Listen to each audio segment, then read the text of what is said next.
오늘 아침 나온 여론조사가 또 하나가 있습니다. 오마이뉴스가 한국사회여론연구소 KSOI에 의뢰해서 지난 1일부터 2일 이틀 동안 윤석열 대통령 중도 하차 주장에 대한 찬반을 물었는데요. 관련해서 중도 하차 찬성이 58.3, 반대가 31.1.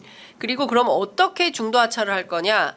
85.4%는 그 전체가 이제 중도 하차 찬성한 다수 가운데 탄핵 소추를 추진해야 된다는 것이 47.7.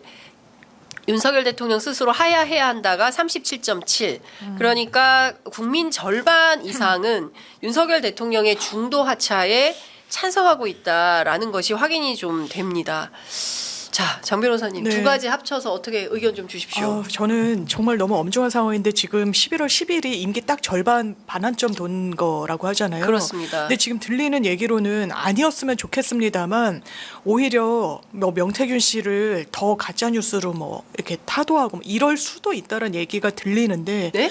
명태균 씨 얘기를 이런 건 다 가짜 뉴스다. 이거는 이게 실질이 없다. 사실이 가짜 아니다. 뉴스다. 뭐 이런 식의 이게 녹음 파일이 나왔는데요. 그러니까 기조가 나올 수도. 왜냐하면 제가 이 육성이 나온 이후에 그냥 들은 얘기예요. 그래도 아주 그러니까 언론계에 계신 분한테 그럴 수도 있다. 그걸 이제 검토하는 단계인지 아니면 네. 정말 그렇게 할지는 알 수 없습니다만. 네.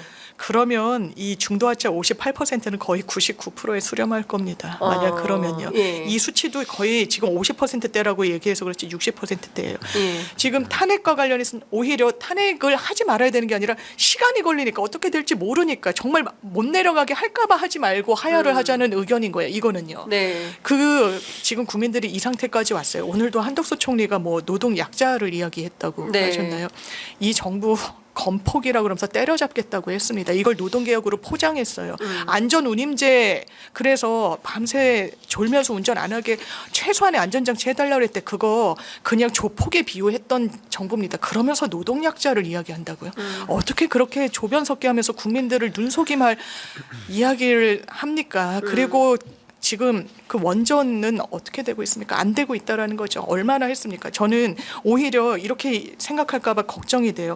국민들이 이 정부 뭘 잘했는지 74% 모르겠다고 답변하는 거. 이거 너네가 홍보를 제대로 못한 거 아니냐. 언론이 기울어서 그런 거 아니냐. 가짜 뉴스만 유포해서 지금 우리 정부가 얼마나 잘했는데 지금 그러냐. 왜냐하면 잘했다고 생각한다는 건 여러 흔적에서 워딩이 나오니까요. 범어사 가서 뭐라 그랬습니까? 내가 업보를 쌓아서 이렇게 힘들지만 지금 돌 맞으면서 가겠다고 했습니다. 대통령실 참모들은 뭐라고 했습니까? 이른바 핵심 관계자 말로 개혁에는 반동이 따르는 거고 우리는 역사가 평가할 것이다라고 이야기하고 있어요. 네. 이 정부 국민과 싸우자고 든 지 오래됐습니다. 전혀 바뀌지 않고 있어요. 바뀔 수 저는 없다고까지 생각합니다.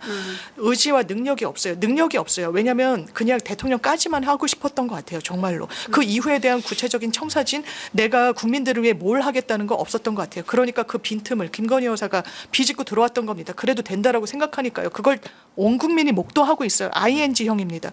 이거를 어떻게 해야 됩니까? 저는 정말 어떻게 보면 하야라는 카드도 전 유시민 전 장관이 이야기했지만 검토의 정치적 상상력의 범주 안에는 포함시켜야 될 때가 이미 와버렸구나. 국민들이 이렇게 응답하고 계시는구나 생각이 듭니다. 네. 걱정입니다.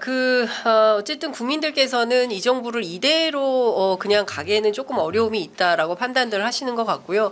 그것은 지난 주말 토요일에 있었던 그 집회 현장에서도 많은 시민들께서 한 목소리로 모아낸 입장이 아닌가 싶습니다. 여하튼 중요한 포인트는 국회 안에서 어떻게 이 논의들을 모아서 어떤 결론을 낼지. 국민들 입장에서는 사실 총선 때부터 계속 이 정부에 대해서 심판 경우에 따라서는 제가 보기에는 지난해 그 강서구청장 보궐선거에서부터 심판 여론이 이제 확실히 불었고 그 결과가 계속 나오는데도 인정하지 않는 태도. 그러니까 정말 극단적 상황으로 이제 계속 가고 있고 검찰 같은 경우는요. 이 정도 되면 사실상 특수본을 좀 꾸려서 박근혜 국정농단 사태 때는 당시에 수사했었던 분들이 있지 않습니까? 지금은 검찰이 요동도 없는 것 같습니다. 근데 이제 저는 그 부분에 대해서는 이제 동족을 물진 않죠. 그러니까 소위 말하면 권력의 사냥개가 권력 그 자체가 된 거거든요. 그러니까 과거에는 권력이 힘이 빠지면 사냥개가 물죠. 근데 그건 이제 이종이니까 동종이 아니니까 무는 거고 윤석열은 검찰 그 자체이기 때문에 검찰 권력의 연장에 서 있는 사람이 지금 대통령이 된 거잖아요. 그러니까 저는 같은 검찰들이 우리는 하나다. 우리는 검찰이다라는 논리 속에서 전 오히려 윤석열 정권의 검찰은 더 윤석열 정권을 끝까지 비호하는 쪽으로 갈 가능성이 매우 높다. 그게 지금 우리가 보고 있는 이 검찰에 대한 불신, 그 현실이라고 저는 봅니다. 그래서 저는 윤석열 대통령이 국민들 앞에 선전포고를 했잖아요.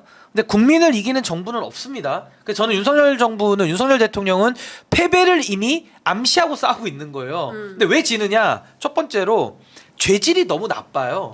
박근혜 대통령보다 죄질이 훨씬 나쁜데 양심은 훨씬 떨어지거든요. 그러니까 최악이다. 최악이 두 개가 겹친 거고, 또 하나는 지금 보수가 이 김대남 케이스를 통해서도 아시겠습니다만은 이익결합이 해체되고 있어요.